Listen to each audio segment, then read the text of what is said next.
Alright, so welcome back to Nick in China. This is going to be the last video in this Gansu trip because I'm as far west as I can be in Gansu now. Come out of Dunhuang, visiting a few sites. This behind me, which is the Jade Gate pass of the old Han Dynasty wall, the Sun Pass, which I'll also go to, and finally to Yadan, which is a national geopark right on the border of Xinjiang. And that's going to be the end of my journey. So hope you enjoy the video. Let's go.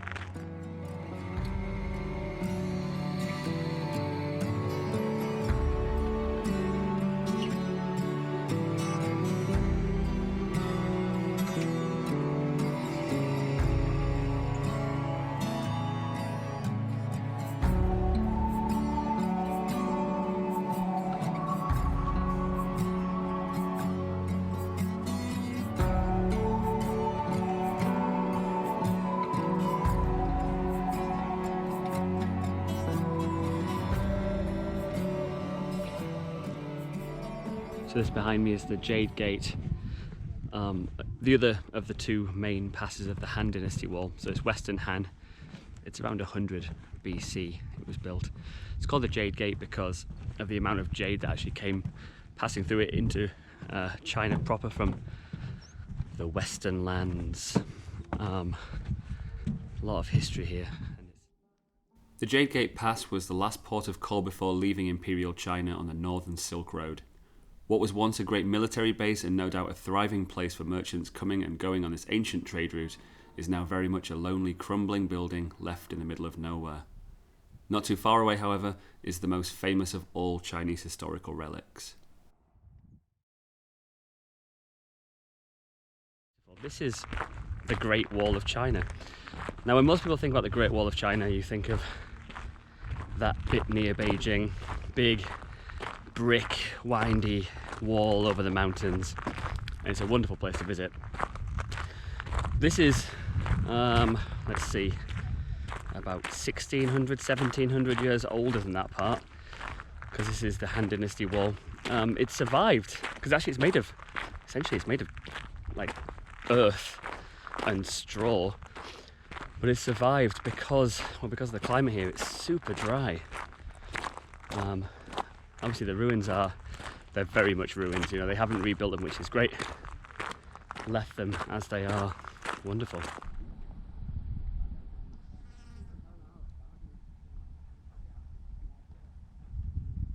So I hired a taxi guy to take me all over these places, and they're a long way out, you know. I mean, we'll probably cover about 300 kilometers in the taxi today, visiting the places I want to go to. But all over the desert, because most of it's super flat. You just see all these crumbling towers, beacons and things. It's guys, great. I mean, people have been building stuff and living out here forever, but it's even now it's so remote, and like the landscape is so rough and kind of difficult. And you think about these people who were building forts up here in the desert 2,000 years ago. You know, it's when China was trying to defend its northern borders, not just defend its northern borders, trying to actually advance its empire further. So in constant war with some of the nomadic tribes.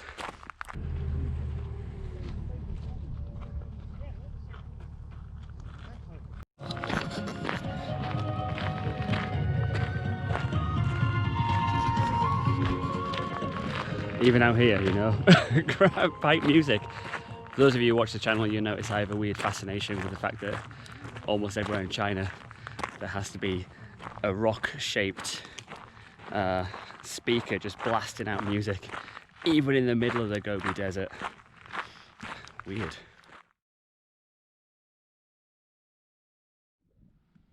The other famous pass of the Han Dynasty wall was the Sun Pass, beacons of which still exist, but there has been some modern development here. I hope you can hear this alright on the camera. I hope the wind isn't knacking the video too much.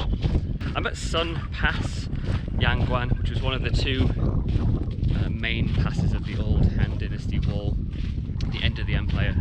So a couple of videos back I was in a place called Jiayuguan, which was the end of the Ming Dynasty wall, kind of 1500s.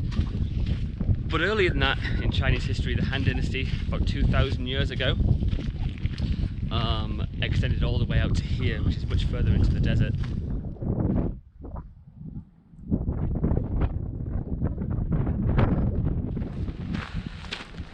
So it's in these places where the Silk Road and the Great Wall, two of the big, most famous things about China, to be honest, they all meet in this part of the world. Han Wudi was one of the most famous emperors in Chinese history, in the Han Dynasty.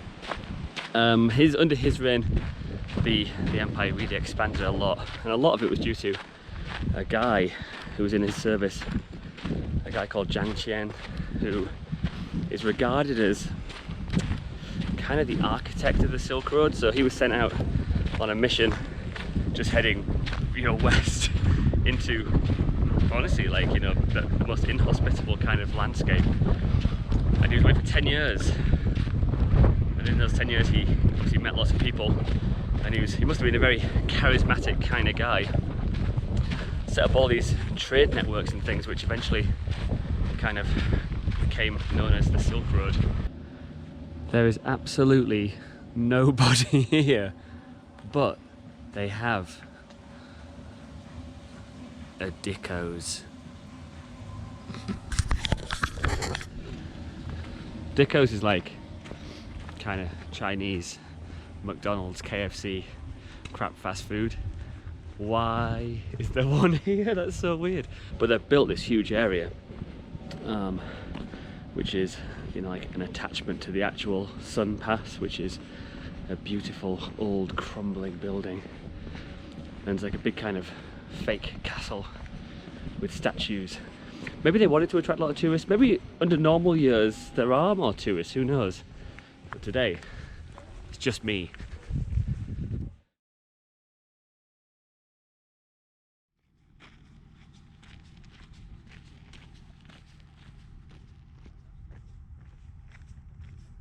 So this is the Dapangfan Castle, or what's left of it at least.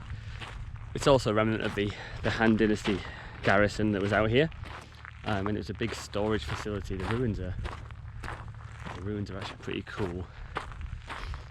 It's a lot of things in China, I think, old things I talk about this quite a lot in my videos, I think, get renovated to the point that they get fixed up a lot. It's not often that you see things that are left in a complete state of ruin in China, which I personally like.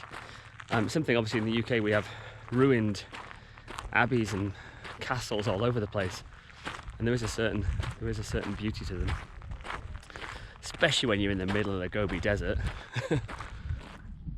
The history in the northwestern desert of Gansu is phenomenal, but requires some real imagination to conjure up images of what it was once like. The landscape and environment are incredibly harsh, nowhere more so than our final stop, right on the border of the province.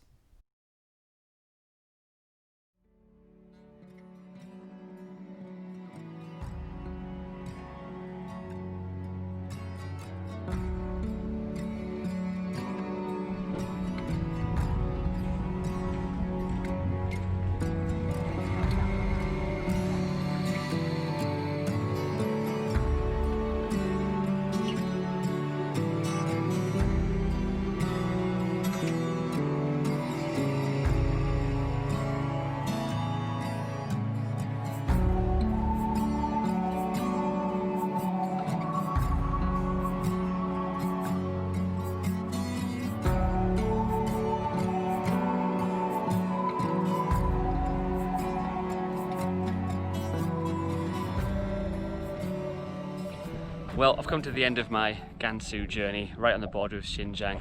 So here in Yadan is where I finish.